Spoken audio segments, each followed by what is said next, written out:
Welcome students. You first tell me, if a child who is just 1 or 1.5 year old, or say 2 year old, and he doesn't speak anything, and parents find that there's some problem, and they take him to a doctor, what do you think the doctor will check first?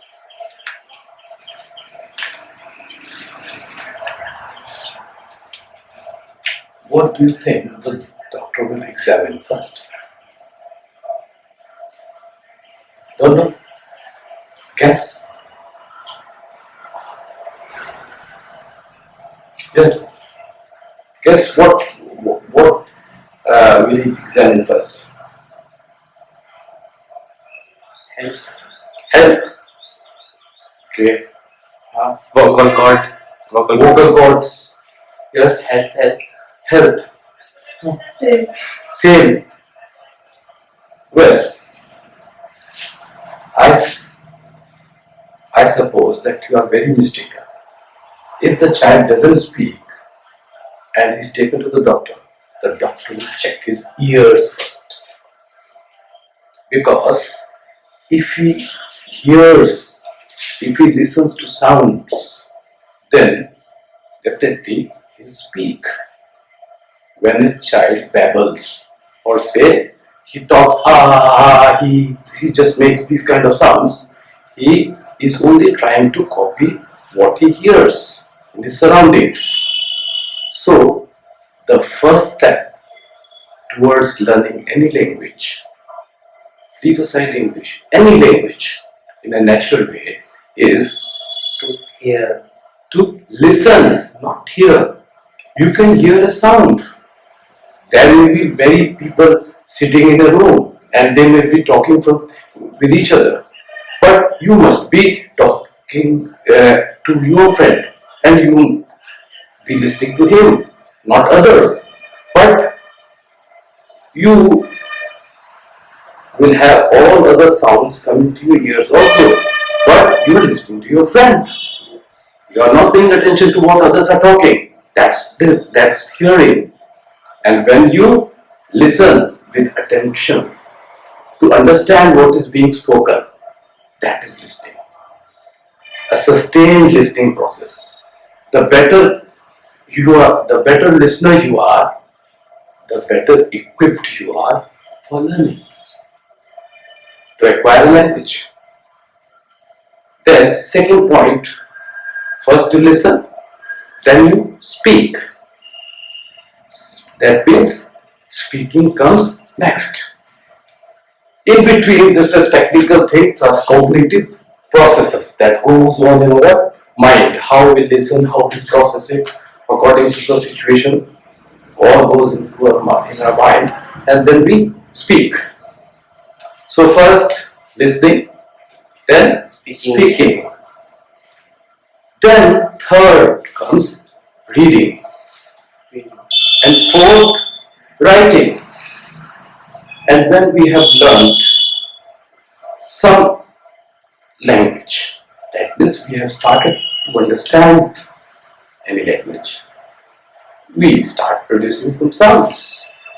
And whatever sounds or words we speak, if we write them, that's just recording of those sounds, recording of those words. So, after all, what all is written, that is all what is spoken or what is listened. Without listening or without speaking, what will you write? So, the first input is here, this input. Then comes out from the tongue, that's the output.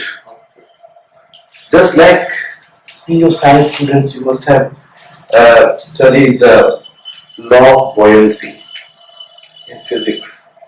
If you immerse anything in the liquid, the force of buoyancy pushes it upwards.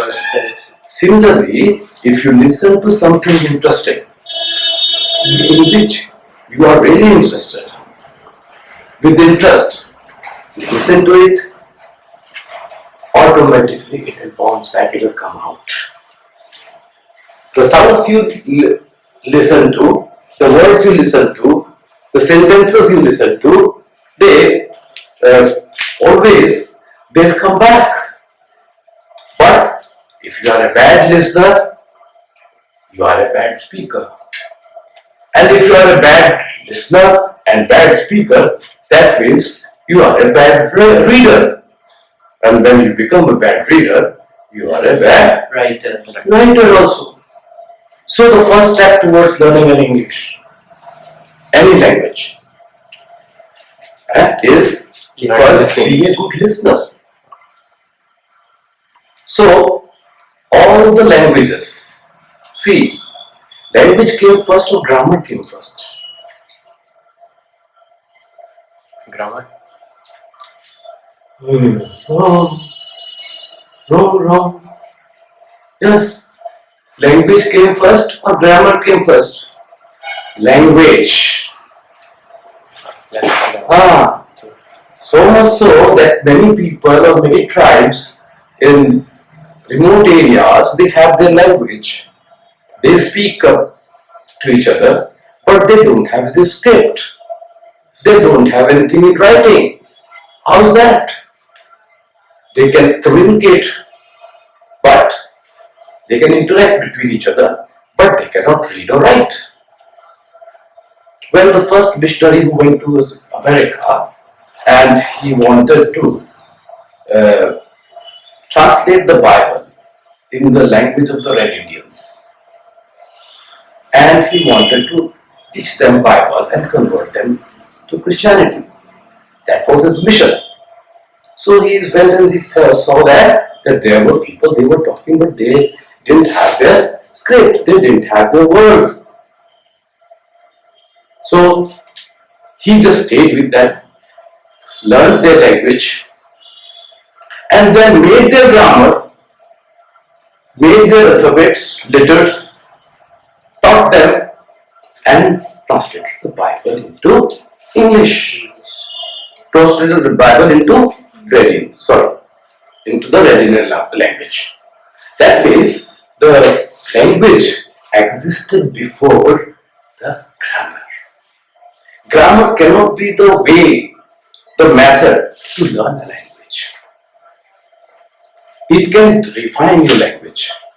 It can make you use it as a tool for effective writing, for purposeful effective writing. It cannot be a tool to learn a language. The best way to learn a language is to acquire it. Acquiring a language and learning a language is a difference. It's different things.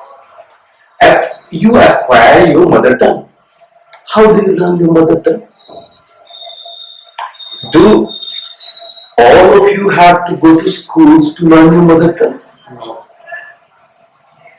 All of you not to go to school. People who are not school going or they haven't ever gone to school also speak their mother tongue and they can communicate themselves and they can understand others. So they are actually solving the purpose of learning a language without the grammar. So when we are mistaken and we set up in our mind that through grammar we'll be able to learn the language. And we just cram all the rules, learn all the things, and then we think that if we have learned all these things, we'll be able to speak nice English, we'll be fluent in English, we'll get proficient. No! That is practice what you have listened. According to the situation, you have to create that kind of surrounding, that atmosphere from where that English input can go into your mind through your ears and your cognitive experience processes, undergo cognitive experiences, and then that language will automatically come. The best learning is when you don't know that you are learning. When you are conscious, that goes in your subconscious mind, not in your conscious mind. If you are conscious that you are learning, that means you are liable to forget it. That means you are liable to forget it. But if you have learned anything subconsciously, not knowing, not being conscious that you are learning it, that's the permanent learning. You have to imbibe in it. Okay, that's one.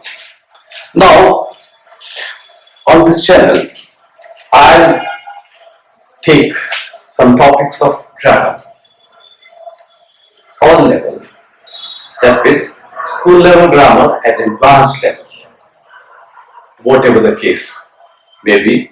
And I don't think that I'll have to follow a set steps. I'll just make videos on important topics which are not very easily comprehensible by students. As students face problems and deal with the depth and subtleties of grammar, then I won't keep this channel to this limited to grammar only. It will have a wide range of topics, from geography, from science, and whatever kind of comments I receive and I see the demand of my viewers, I'll try to make videos on those topics. And the lessons of classes, some literature also, drama, all sorts of things which make my point clear. Because language in itself is not an object which we have to get. It's a medium. It's a medium. And the real object is being able to communicate ourselves in English, in the language, being able to understand the language when spoken for quite a long time and keep that whole speech or the whole spoken body of words intact in our mind as a whole. That's a skill. So you will have to develop all these kind of skills. And I'll talk about all these kind of skills, various methods which are being taught, like translational grammar method, inductive method, structural method, and all types of methods, situational method. So this was my first day, and now from tomorrow onwards, I'll take some topic on grammar, total grammar. If you like the content, please subscribe it, the bell button,